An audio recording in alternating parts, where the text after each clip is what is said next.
Today on the podcast we have the amazing and inspiring, fearless, determined, I have loads of words to describe this woman, Grainne McCoy. And I think so many people are going to get so much inspiration from the podcast because Grainne shows how it doesn't matter what anyone's opinions are of you or what they believe you can achieve. It's up to you to break down the barriers, to push through and achieve your dreams. And she's done all of that, and it's really very inspirational to listen to. And she also talks about challenges that she met along the way, and of that there were plenty.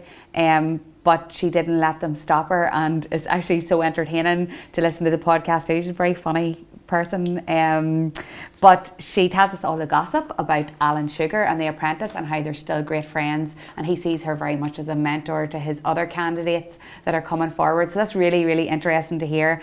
And she gives advice as well to people who are maybe struggling to make video content, people who are struggling to grow their following online, and it's just jam-packed, and I know you're going to love her as much as I do.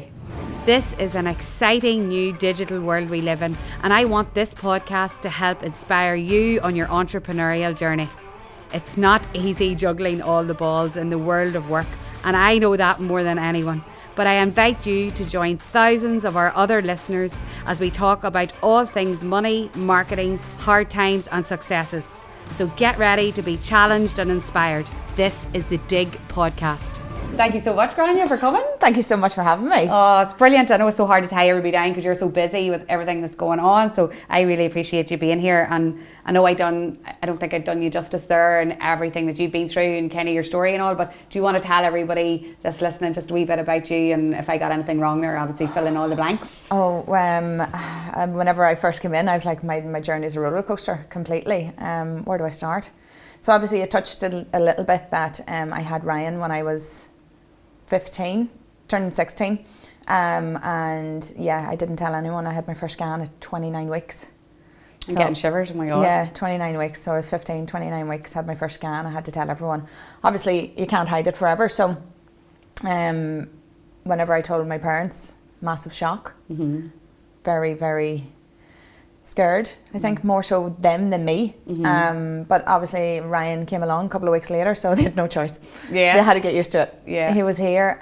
But as you mentioned, I was very determined to not have the people that were talking about me. As you can imagine, back then, nearly 20 years ago, there was a lot of chit chat from everybody within school people and talk, the community and everything. But I wanted to prove everybody wrong. I am, as you said, a very fearless / stubborn, probably more so. Stubborn is the main word I'd probably use. But I wanted to do something with my life, and I knew that I chose to have Ryan. I chose to, continue to be the woman that I wanted to be. I knew I wanted to be a businesswoman from a young age. I knew I wanted to be in the makeup industry. So 4 weeks later, I went back to school. Hated it. Absolutely hated it. Really, and I think I have 2 GCSEs or something. Uh-huh. But you were determined to do that. It wasn't the point. It wasn't the getting the education part of it. It was the repeating the 5th year with people a year younger than me to prove that anything that I wanted to do is possible, even after having Ryan.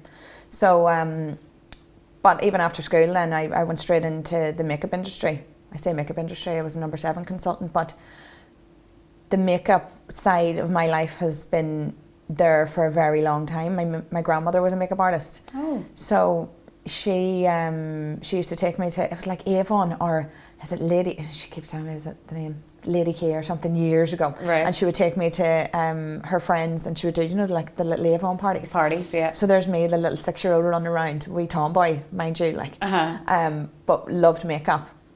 So that's where the makeup vibe came from. It's always been there. It's always something I wanted to do. And then I just worked my way through the retail sector and the makeup industry, and then I decided that I wanted to actually train in it full time, so I went to Dublin and travelled up there every day for a year. Now mind you, I was getting Ryan up at 4:30 in the morning, 5 o'clock in the morning, leaving him into my mother's house, getting the bus at 6 from Dundalk to Dublin to be there for 8. Do a full day training, be home for 8 o'clock that night, collect Ryan, take him into the house. So that went on for a year. Now I don't know how I done that, or my mother done that. I know, that's not easy. And it was so intimidating because I remember being back then so young, and like everyone else in the class was I think they were a lot well off than me. Like, I didn't have any money. I was a single mom and I was so young, but I got through it, and then I just pushed on in my career as a makeup artist. Unreal. And you didn't just push on and come on. There's loads of things happened in between there. So what did I do? Like, well, I've written down here, like, you worked at Google and YouTube headquarters. Like, how the hell do you end up in YouTube and Google headquarters? You were made for YouTube headquarters. So you really were. I turned around to Mum one day and I was like, because back then there was nobody really knew what a makeup artist was. Everybody went to their beautician. But I knew I wanted to do something different. I knew I wanted to really get into TV and film. And at that time, there wasn't a lot of production happening in Northern Ireland, whereas now it's one of the biggest locations in Europe. So I decided one day, I was like, Mom, I'm going to go for a wee trip to London. She's like, what are you doing now? Like, there's no filter. There's no, as you said, there's no fear. Like, I love trying something. If it doesn't work, oh well, I'll do something else. But I said, I'm going to go to London. She said, what are you going for? And I said, so I actually sold my car to do this crazy trip. Sold my car, got a couple of £1,000 for it, got a flat in London, and put my 2 months rent up. Now, it's the second day. I didn't know this, by the way. This is all new information, so my reaction is... No, I had no money. Obviously, my money was tied into rent, flights, and paying my rent back home, and everything. So I started giving out leaflets for a gym on the street. In London? It was a tenner an hour. I didn't know. I knew one person. But I knew that to get into the industry, I needed to start knocking on some doors. So I started actually going to YouTube and Google. And my friend Anna worked there. So I started like, please, could you get me a job? And then I started asking reception. I was like landing down to the reception door. Up. No joke. Landed down to the reception door and I was like, is there anything? So eventually they gave in and I became the head makeup artist for the Hangout, it was called. It was like something like this, where they would take international artists in and interview them. So I was the makeup artist. So I was Laura Whitmore's for the Love Island host now. I was her makeup artist. And then I done makeup. It was a lot more men actually, and I know it was only touch-ups, but still, I touched John Legend's face. Did you? Yeah. Good woman. Yeah. Something we could only dream of. So, and you're saying that, but that's all because you put yourself out there. You were going to get you took the risk of going there, and you weren't afraid of rejection, really. Yeah. Oh, I don't mind rejection. Rejection actually drives you. Yeah, because I'm like, right, okay, well, if you don't want it, I'll go somewhere else.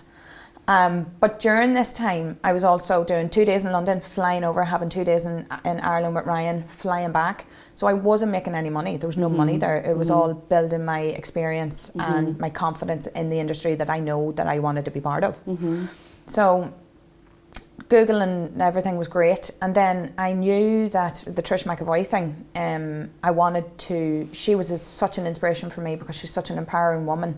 Like, she's in her 70s now, and her main thing for within her business is, to help women feel good. So that's what I knew I wanted to do as well. So I was like, I need to meet this woman. This is another story. I said, I really need to meet this woman. I love her products. I love everything behind her story. I'm going to apply for a job on her counter in Selfridges, and hopefully maybe I could meet her then. So away I went anyway, and I walked into Selfridges and I said, is there any chance I could have a job? Now, this is one of the toughest counters to get on in Selfridges because they're the most paid, the highest paid counter in Selfridges. So got the interview, got the job. So I started working part-time for Trish McEvoy in London. So they were very helpful with me because they knew I was travelling back and forth. So I was working on a makeup counter. I could have worked at a makeup counter in Belfast. Yes. I was working on a makeup counter in London, and then I was getting, on my day off, my flight in the morning, they were giving me the 2 days off together. I was spending that in Ireland with Ryan, coming back, doing my work on a counter in London, just because I wanted to learn everything about this brand, about this woman, about everything. So eventually I'd met Trish, we became friends. And as you do. As we do. And fast forward a couple of years then, just before after the Apprentice, Trish contacted me and she said, listen, Grainne, I love everything you're doing. I've been following your journey from you left the counter. Would you like to collaborate? So I ended up designing, and she'd never done it before, I designed her summer palette and hosted all her events in Ireland and the UK. Oh my goodness. I didn't, I'd written this down, but I didn't know all of that. That's unbelievable. Yeah. Because I feel that if somebody inspires you, don't be afraid to reach out and contact them. And it's not that it's because people will be like, oh God, I couldn't ask her for advice. I'm like, I'm all over that. I think people sharing their experience and their story is how other people then succeed.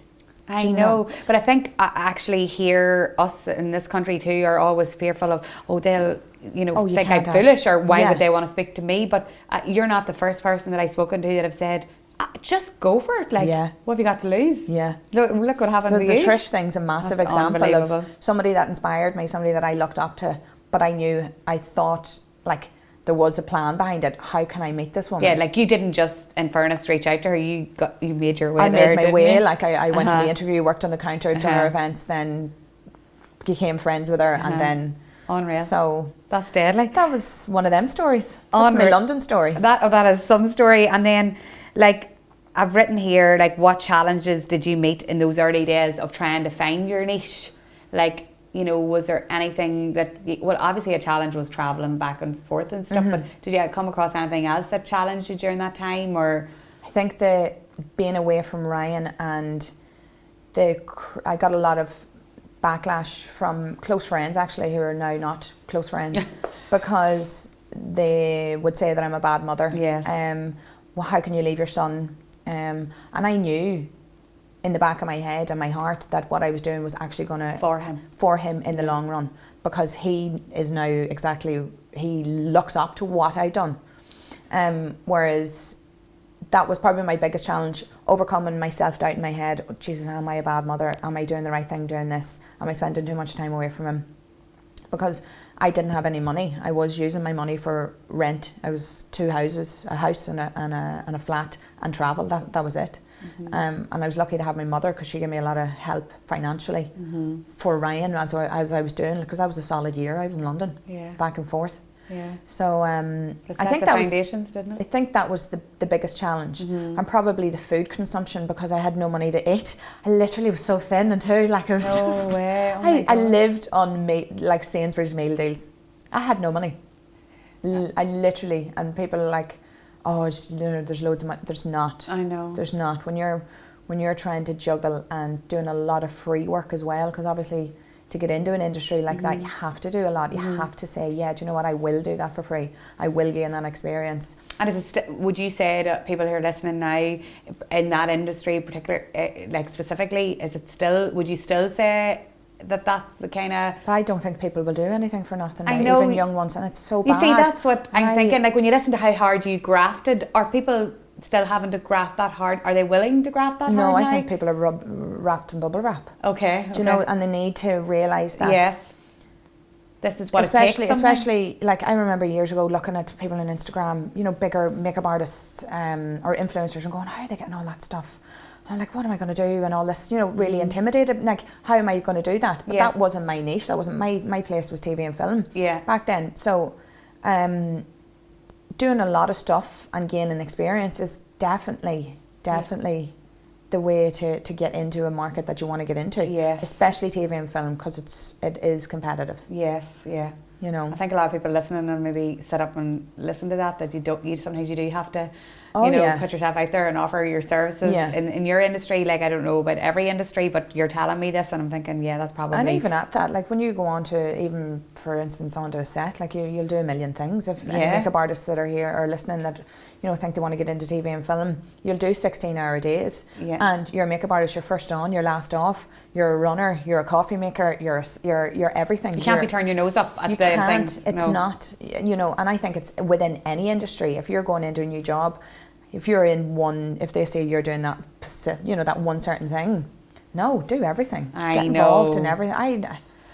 It's interesting, because I've just did a podcast about HR, and I talked to Joanna about making sure in the contract that it says, just because your job role is retail assistant, it doesn't mean you might have to create content for social and clean the back toilet whenever the customers go out and do the dishes after your break. 100%. And actually sometimes that needs to be broken down now in contracts, because people don't expect that that's part of their job role, and it is massively.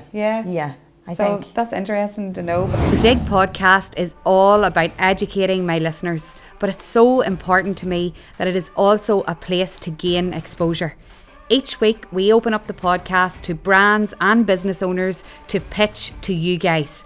I can't wait for you to hear from this week's business. Welcome to Finishing Touches 2, our independent lifestyle store full of lovely gifts and inspiring homeware. Whether you're treating yourself or someone else, we believe that every gift should feel like a little bit of luxury. We stock ladies' accessories, home furnishings and personalised items. We are always sourcing unique gifts and we pride ourselves on having excellent quality at affordable prices. We aim to offer you exceptional customer service and top quality products that you will enjoy yourself or that make the perfect gift for your friends and family. Finishing Touches 2 is a must for all those who enjoy shopping for beautiful accessories to complement their lifestyle, and a great place for unique and wonderful gifts for all occasions. As a small business, our customer will always be the most important thing to us. We will do our very best to ensure you are very happy from the start of your shopping experience to the end. We have recently spent a lot of time preparing our new website and making sure it is very easy to navigate around and ensuring our images are very clear and precise. You will find us on Facebook under Finishing Touches 2. Our Instagram handle is Finishing Touches 2, and we are also on Snapchat as Finishing Touches 2.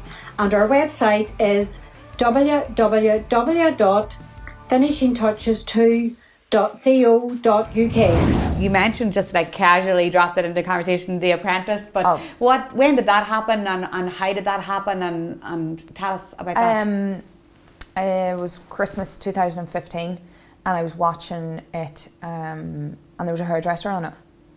I was like, there's a hairdresser on this, I can do this, to myself.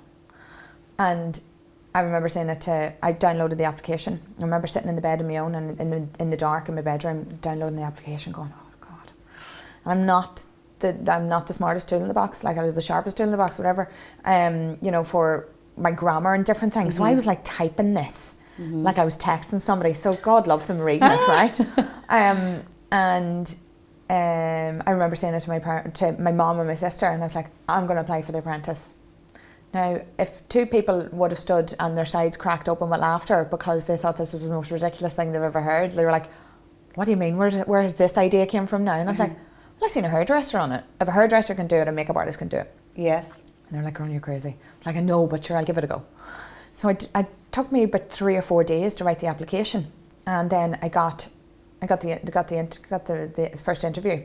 But the first interview, I actually was booked for a full makeup masterclass, so I couldn't do it. So I had to email them back. I was like, really sorry, but thanks for that date. Any chance we could change it to another one? Good for you though. And shows your priorities. Yeah. You weren't going to let down your masterclass. They were like, yeah, that's fine. So they gave me a second date. Happy days. So I flew over to Manchester, and at this stage, honestly, I had to borrow the money for a flight. I had no, and people even now, they're like, oh, Grainne, you're on the telly, you made loads of money. I openly say that at that stage of my life, there was no money. Mm-hmm. Everything was back and forth, bills, kid, working in TV and film. It wasn't set wages, so it would be like 6 weeks on, 2 weeks off. So I had to borrow the money for the flight to Manchester. And I remember rocking out my little Primark suit and my Primark case. And I mean, social anxiety would have hit 1 million because I walked into the lobby of this fancy hotel. There's all these like loads of people and all their big fancy suits and I was like, oh no, I can't. I bet you looked unreal though. I was like, I can't do this, and the sweat rolled off me, and I literally run out of the place, and I went down the street, and I remember standing, and I had a massive word with myself. I remember standing, going, come on, Grainne, you can do this, you can do this. Literally, you can do this. So I walked in, grabbed my suitcase, and away in the door. And you become a number in a room full of hundreds of people. So everybody was there with their wee case and their suit, like loads of people auditioning for this. Is that the way it was? Right, okay. So hundreds of people, and you can see them all coming and going, and you're sitting in this massive big room in this fancy hotel, and it's just all chairs. So it's like an event. So your number gets called, and you have to go to the top of the room. And then they take. I have anxiety listening to this. Oh my god, I have anxiety even thinking about it again. How in the name? I don't even know how I done that. Because my biggest fear, believe it or not, back then was actually public speaking. I couldn't have sat and done this. Yes. I couldn't have openly spoke. I was very, I could talk to my friends and different things, but in a business sense, like this, it would my legs were like, no. Yeah. It just was a no. So they call my number out, and then you have to stand forward, and you don't know when your number, because this ticket for 10 is, and your number gets called randomly, and they're like, stand forward and tell me why you should be here. Well, tell us what you said. What? Tell us. Can you remember what you said? I remember standing, right, and I had a long dress on, like a knee-length, and I remember like that, my legs, Caroline, and the sweat and everything. I was like, I think I should be here because I'm very determined. I don't know, really remember. But you must have what said something that made them say yes. I don't know. I think obviously they would have read the application and everything. Yes, it was all based on a lot of things. There was a lot of things behind that, I think, as well. So after that, you're then put back into another room. If you're called, you're taken away to another section. Oh my God. Although you're not, you're out of here. You're gone. Sling your hook. So here, there's Grainne McCoy. Now your name. I was like, oh God, right, okay. Into another room. Had to go through another interview process. Into another interview process. So as the day went on, the process gets, like, keeps continuing on. But the numbers get shorter, obviously. Yes. So at the very end of the day, they take you into a room like this, all set up beautifully, right? Yes. And you know that section of the Apprentice where you're standing and you're sweating, and they go, they make you talk. Yes. And they put it live onto the BBC. Yes. That's the day they do that. Oh, right, okay. So you've no experience with TV, you've no experience with talking, right. Your makeup looks terrible, you've been dragged through your head all day. Yeah, you're not allowed any makeup touch-ups, nothing. And I'm standing there going, oh yeah, I really want to be here. No, I didn't. I was absolutely exhausted. Yeah. In no way, shape or form did I think that video that was being recorded was then going to be put onto the actual show. Keep going. So that was all right. That happened, and then I left and went home, and then I got an email. They said, we'll send you an email on, say, the 7th of February. If you don't get it by 7 o'clock, you're not on, or you're not in the next process. Mm-hmm. So 7 o'clock came. I was like, I remember crying in the car with my friend, and 2 minutes past 7, boom, email. I was like, oh my God, second interview. So second interview came, went and done that. And that was, apparently Lord Sugar watches you from the back of the screen camera. Okay. It's all like he's in the background watching. Mm-hmm. So you're up against other candidates, and you have to put yourself to make a cupboard, I think it was. And they were like, who wants to be project manager? Here's me. I'll do it. So in this room with all these people. So there's me. I remember kicking off the shoes because I had a big pair of high heels on. I was like, right, you do this, this, this, this. Obviously the cupboard fell apart because I'm not great at that. Yeah. But that process happened. Then again, they drag it out, and again it was 7 or something. And then the third interview was the final one. And then this told me I'd know by the 14th of April. And then they phoned and they told me, and I remember the phone call, standing in the living room, and all my family like looking through the pane of glass, and I was like, I'm on the show. Oh my God. And they were like, what? I'm like, I'm on the show. So, and obviously, thinking back now to then, I was a lot younger, and I wouldn't have that much confidence in what my abilities were. Yeah. So I never really grasped the fact I'm after making this on this show where hundreds of thousands of people apply. Yeah. And they took this little girl from Drummontea, where we don't even have a shop. Yeah. So it was. When I think back now, I get anxiety thinking, how did you do that? Oh my God. So, but yeah, went on the show, loved the process, loved everything about it. Obviously, I had a lot of experience in TV and film, so I was used to like 16-hour days. I was used to cameras, not talking in front of them, but the whole production side of it didn't intimidate me. Yes. I loved it. I loved every moment of it. I loved every task. I loved challenging myself in different ways and been put in different situations where I didn't have a clue what I was doing, but I was going to put everything into it. Was project manager twice, failed twice. The second one was a drinking, we had to create our own gin. Sure, I got absolutely blocked. No, I got hammered. Stop it. On national television. No, you didn't. I need to see this. Well, see, on this task, this was task 10, this was the last one. And they put you into a distillery. But sure, what I think it was production, it wasn't me. I didn't know you had to spit out the testing, right? So there was a bucket there, but sure, I didn't know the bucket was to spit the actual Somebody should have alcohol told you into it. that now, in So fairness. I was sitting, like, drinking away. I was like, oh, 100%. Yeah, that's good. That's one. Hammered. Oh. Absolutely hammered Did on you get national kicked out after that? No, No. he kept me because I had a good Reason? reason. Okay.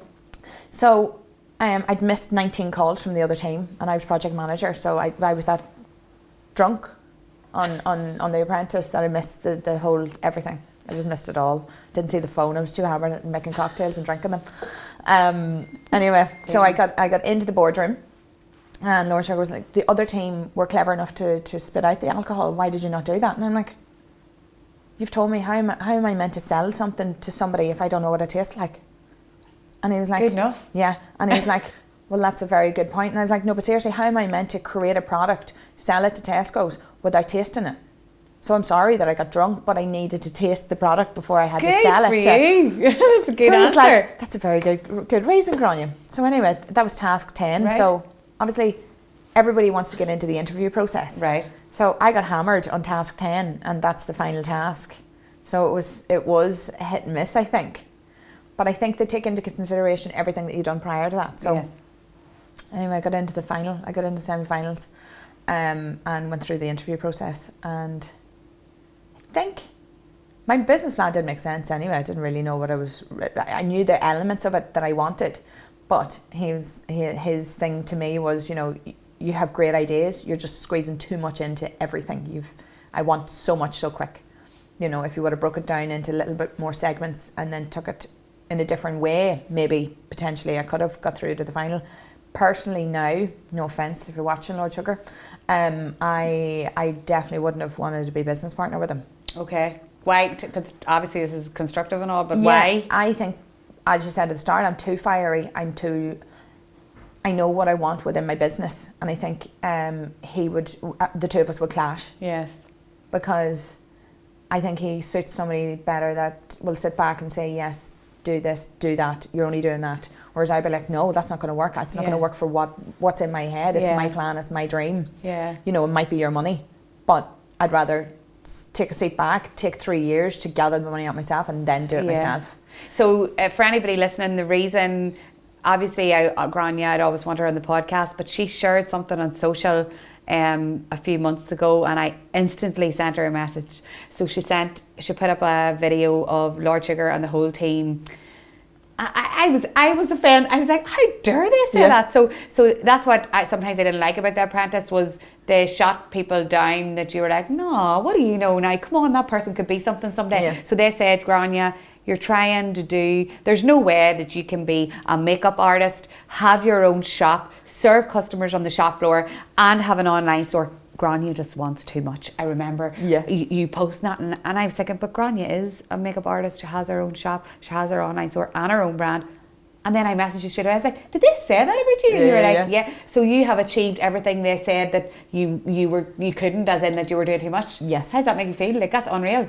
I think, as I said, I think. Oh God, I don't know actually. No, but seriously, you did all the things that those people in that room said that you couldn't. Yeah.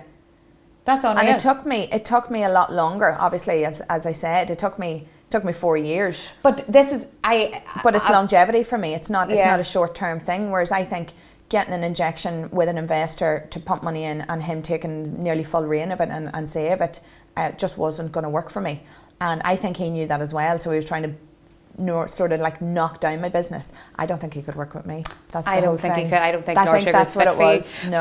But what offended me was I hate whenever, like, that's enough. If only you're a very strong, determined woman, that's enough to knock someone that already doubted themselves to think, okay, I'm never going to do it. I don't like that side of it, so it was unreal to see how you didn't listen to that and you just I never listened to anyone. And that's one of my biggest things, and I say it so strongly to everybody, and I've said it since I was young, and I've taken it through every sort of part of my life, in between relationships, everything, work, the whole lot. I would never listen to anybody that is going to jeopardize my future. So like if I doubted myself in a way because I listened to what they said and then stopped, potentially doing something, an opportunity that I passed because somebody said, oh, well, sure, you couldn't do that, or that's not viable, or that's not for you. if somebody said that to me, I'd be like, do you know what? Thanks very much. You've just threw a load of fire into my, a little load of fuel into my fire. See you in 6 months. Unreal. So I think blocking the opinion of others is very important within life, because it can stop so many businesses, so many people, so many different ideas, because we're so afraid of what, what'll my mother say, or what'll the neighbours say.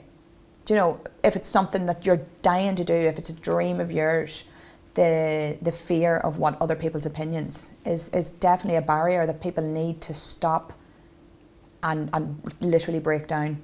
Mm-hmm. It's such a strong thing that I've done it, I've thought about it, I've taken it through my whole life from Ryan, because I got that much grief and that much stuff written in the toilets and all these. Thank God there wasn't social media at the time. I know, oh my God. So I blocked out all of it. I didn't listen to any of them. I'm like, whatever, you're not going to pay my bills. So strong of you to say that, though. But it's such a big thing that I feel even people now at our age or anybody's age should really take into consideration if they have an idea or a dream or some sort of business they want to start. The opinion of others or the fear of what other people will say has to be deleted for you to actually move do forward. That. Oh, massively. Massively. Even Lord Sugar. Doesn't matter what he says. No. I do what it flipping doesn't, because I watched it and I was like, no! Yeah. I done it. She did it anyway. So it's unreal. I know so many people are going to be listening and they're going to stop this podcast and going to go do what they were supposed to do after this. So I really wanted you to share that story. And obviously Lord Sugar and that whole production is amazing, and it's given some people some amazing opportunities. Yeah. But for someone like you, now you know it really wasn't right for you, because you're very independent. But I think even at that, people think, you go on a TV show, you got this, everything that was handed to you. Yeah, no, absolutely not. I felt like I was right back to the start after really? that show. Okay. So what happened? In 2016, being on that part of that show, if you looked at my credit rate, it's red every month. I had no work. I worked in TV and film, so I couldn't commit to any work. Again, everything was bouncing back at me. I literally had no funding. The first 4 months of the year, you obviously go through the interview process, so I couldn't dedicate myself to any real solid production. Mm-hmm. And then you go on the show, and then you get out of it, say August, then your name's released middle of September, then you're not allowed to do anything really, or tell anybody any sort of indication of where you got on the show from September to December. Mm-hmm. So that whole year's out. Oh my God. That whole year's gone, and you don't get paid for it. Mm-hmm. So going into 2017, and it was back to literally work in Grainne. Mm-hmm. And I mean, I knocked on doors. I think I got my first paid job in April. I became the ambassador for an apprenticeship company throughout the whole of the UK. And I started doing workshops, and we started getting funding. And I created a couple of workshops across Northern Ireland for teenage. So I wanted to use my profile of the Apprentice, now the business side that I learned, my makeup, but also staying very true to myself and the feel good factor of what I wanted to create for other people. So I started, I got funding for a teenage workshop. So we paid for their course, we got their travel paid for. If they needed childcare, we got that paid for, we got their kit paid for. And we helped young people between 16 and 24 get into an industry where they never thought they could. A lot of it was through makeup, but a lot of it was actually helping them with self-confidence. That was the backbone, which they never realised. Mm-hmm. So we done workshops all across Northern Ireland with that. It then went into the UK. I done teenage mom workshops. I got all that funded as well. Wow. So yeah, makeup's my thing, and going on The Apprentice was my thing, but I wanted to put it all together then, and then workshops were created. Unreal. And they were going so well, and everything was amazing. Then Grainne went skiing. What? Oh, no. We'll hear this. Oh God. Right, so 2018, I decided I'd take a skiing trip. I'd never skied before. Well, you must have had a bit of money then, if you went skiing. A skiing trip that I'd paid for it in the June. So things were picking up. Things were picking up. There's a couple of quid going about now. There's a couple of pound in the bank. Book a wee skiing trip. Went skiing January. First day, went up the mountain. Great day. Broke your leg? No? Second day, went up the mountain. Had a couple of gins again. All right. Got a bit cocky. Thought I could go down the mountain. Oh no. No, so I ended up broke my leg and my foot. Try to work in France, yeah. So I had to be taken off the mountain. It It turned out that I fast forward a couple of months. Obviously, a normal break is a break. My bone didn't heal. I ended up getting a rare nerve disorder where I had no feeling from my kneecap to my foot. I had to retrain my brain through the whole of 2017 that my leg was there. So I had to do. Oh my God, you're just a drama from start to finish. finish. I told you it was a roller coaster. So during this time, I hit, one of the darkest times of my life. After The Apprentice, that was all buzz. 2017 was fantastic because first time in my life I was making money, doing what I wanted to do. And then boom, right, let's hit Grainne with another challenge. So in March, I remember I was like, I don't even want to wake up. Please don't wake up. I don't want to be here. I just can't be bothered with this life. It's just too much. It's just too difficult. Every time something good happens, and obviously everyone faces challenges, but I just felt like, jeez, it's just ongoing. It was so dark. It was a deep time for me at that stage of my life. I like my career's over again, So I could do one or two things. I could sit there and feel sorry for myself for another 6 months, or I could turn this time that I had, which was my resting time, I turned it into. Yeah, I had to retrain my brain because if I got into the shower too quick and the sensation went to my leg, the whole nerves were gone, it would actually make me pass out because my nervous system, my brain wasn't connecting to the leg. Oh my God. So I knew what made me happy, and it was makeup. So I turned my spare room into, I started doing content. This is where it started. So this is where the influency element came in, because I never done it before. So I had time then, one, to retrain my leg, but two, I had a lot of downtime where I couldn't walk. So I set up a whole studio in my room, got the lights, got the camera, started teaching myself how to talk to a camera. While I was doing this, I started the Grainne McCoy brand. So I started manufacturing and getting all my lashes and everything ready on the side as well. So the 2018 challenges of the leg actually set me up for another path of my career that I never thought I would actually do. So I got into the blogging world. Yeah. And I started creating content and videos and makeup videos and putting them online and doing a lot of Instagram talking, teaching myself how to talk, which is a massive thing. Yeah, oh my God. A lot of people are like, how do you talk to a camera? I look back now going, I'm cringing. And I was like, oh but my you God, knew why. I'm sitting here. It's so good, isn't it? Look at this makeup product. I'm like, oh no. Whereas now I just talk as myself. But yeah. But do you think is that what it took to kind of get noticed and be people set up and then obviously buy your product? Is that what it took? I think as I said, during the leg time, it was either sit back, feel sorry for myself, or turn this negative situation into an actual positive and start learning, start getting back into something that I love, but in a different avenue of it. So I was never thought I would go down influencer road or creating content like that. But that time, it gave me the opportunity to teach myself. Then it was actually November of that year, so I was out. I was in a boot for that whole time. I was on crutches and I wore my first pair of heels. I was actually I had done a couple of events with the boot and one heel on. I was trying to make it trendy. Yeah. Some harsh spice doing it. But by November I was back. I was walking again. Okay. So and at this stage I had created an online following, so that was going up. My lashes were in all of the Gordon stores. I'd tortured them during that time as well. I'd manufactured, designed and everything, got the lashes done, got them into stores, so everything was prepped, ready. And then life became good again. Unreal. And when you say you tortured them, this is another person that you put yourself in front of. So how do you torture Gordons? Like, how do you find out who to go? Do you go into the shop and speak to the girl on the desk? Do you know somebody that knows somebody that knows somebody? LinkedIn. Oh, I hope everybody's listening to this. Stalked on LinkedIn. Stalked LinkedIn. Very good, Yeah. right? Okay. Tried to get into Superdrug and different brands, and now when I think back in the packaging and everything I sent to Superdrug was so embarrassing. I know, but you know, like it's all a learning curve. Yes, but I still done it. Yes. But yeah, LinkedIn's great. Yeah, for so connections. everybody's saying for doing things Drop like this an as email, well. Yeah. find them on Instagram. Instagram's great. Find them on LinkedIn, drop them in a message on Instagram as well. Okay. Brilliant. There's a good tip. Okay. Really and truly, I've got some good connections from LinkedIn and talk to them on Instagram. Okay.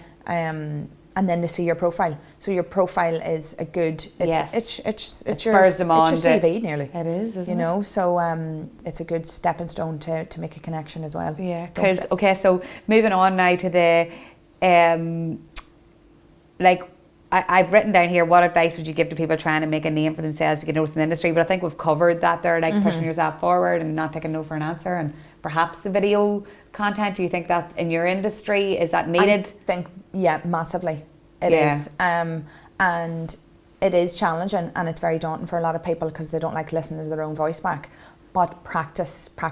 Just continue to do it. Don't be terrified of comparing yourselves to other people as well. It's a massive thing, because if you have 100 followers, there's still 100 people. 100 people is a lot of people. A lot of people. 100 people in a room. I know. I keep saying that to people. It's not about the numbers. No. It's about growing yourself and your community and having a loyal following behind you. Like I thank them every day. My following is just amazing. I'm so lucky to have every one of them. They're so supportive of me and stand by with me with everything. And I don't want to have 100 million followers. I'm so happy with the numbers that I have and how they support you. Oh, they're my friend. Yeah, 100%. Unreal. 100%. And like, tell us now, so for people who don't listen, what are all the different aspects of your business? So what are you doing right now? And I said, when Lord Sugar said you couldn't, what is your different aspects of it? Oh, I have so many more ideas. I know. So tell us what you're actually doing now, and then we'll talk about what your plans are. Okay.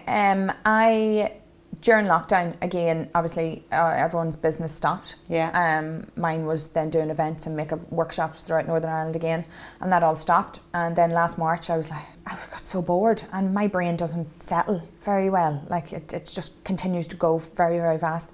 I was like, I need to do something here. So I knew I was doing content for other brands, so I thought, why not build my own online site and put a couple of products on it and see how it goes.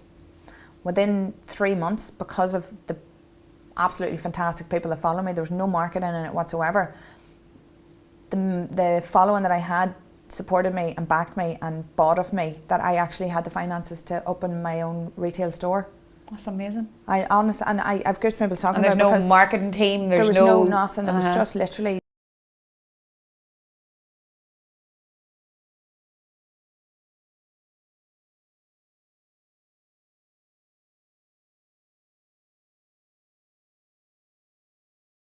it was a big thing, because my business plan was a retail store, an online store, a training academy for the Apprentice, to also work in the store, to manage the store, to do makeup in the store. You can't do that, Grainne. That's too much. So lo and behold, during a global pandemic, I done my online store. I opened my retail store. I done the training now. We've just got another 2,500 square foot upstairs where we're renovating to take upstairs. I have my kiosks in the Marshes in Dundalk opening in November. I have more products of my own brand coming out. What else do I love my influence and stuff. Yes. And that's something you can work on alongside of all of that, and it still affects your business, because you can drive sales and all that way. So yeah, I do. I'm going to tag Alan and see tag him. I tag him all the time. Do you? Yeah. But seriously though, you'd love to have a conversation with him and say, you jumped too soon, you judged me too soon. But it's amazing that you've been able to achieve all that, and listening to it, you're like, fair play. And what would you say to him? If he was listening? Oh, well, he's actually, from I left the show, he's taken me back every year as a mentor. Shut up. You're dropping this in now at the end. So he took me back to speak to all the new candidates before they actually their names were released onto the show, and give them an insight into, because they follow my journey. So, and this is even before the shop. So they would take me back, and I would sit and meet all the new candidates before their name was released, and go through my story and my strong belief of, don't be using your time on The Apprentice for 5 minutes of fame, because longevity is key if you want to make money. Because 5 minutes on the telly is nobody's going to care in 10 years. So you have this massive opportunity to use this time, not to throw it away by getting yourself in the paper for a couple of days. Yeah. So that strong point that I kept continuing to put across to the new candidates. Yeah, he took me back 3 years. Unreal. Okay, so you and Alan are good who friends knows? then. Okay. Drop so him you an talk- email after this. Good. Do tell him about us over here. I'm so excited to be able to finally launch the Dig Social Academy. It's something that I've been working on for so long, so the excitement is real. It'll be my first online course and one that I just can't wait to deliver. It's a social media bootcamp and is suitable for anybody wanting to learn techniques on how to navigate through Facebook and Instagram. I know that's not easy sometimes. So as well as learning to navigate through those platforms, we'll also learn how to create content that gets you noticed online. So if you would like to be part of the Social Media Academy, then follow my Instagram, Dig for Success, send me a message and I'll send you a direct link to the course. It's gonna be amazing. So yeah, I could talk to you all day. Oh my God, but you know, there's so much to talk about. But I follow your journey anyway and see all the things that you're doing. Where can everyone else that doesn't follow you find out about you and follow you and see all the amazing things you're doing? So what's like all your social handles and where can they get you? They're all, well, obviously Instagram's probably my biggest one, my biggest following. I do a lot on that. And that's Grainne McCoy. Yeah, Grainne. / and all of them are the same. / so Grainne McCoy / Yeah. Okay. All platforms are the same name, so. Oh, good. Okay, that's handy. All the same. Thank you so much. It's like sitting talking to my friend. Yeah. We just needed the gin and the wine and all the things you're talking about. That'll be another my night. gin stories are just, they need to be covered up. But thank you so much. I know everybody's going to love following you too. You're such a joy to watch as well online, just like you're sitting talking to me now. Thank you so Is much. exactly how you are whenever you sit and watch. And that's kind of when you realise how authentic and real you are. And your story just makes it even more, I don't know, just it's so impressive. I just think you're great. Oh, thanks very much. Thank you so much for being on the Dig podcast. Thank you for having me. Thank you so much for tuning in to another week of the Dig podcast. If you missed anything, we've made some show notes for you with all the links and all the good stuff we've talked about today. Remember, if you do listen to an episode, screenshot it and share it on social. Remember to tag me so that I see it and I can reshare on my platform. I love to see everyone tuning in each week. It has been an honour to be your host. I look forward to our next episode.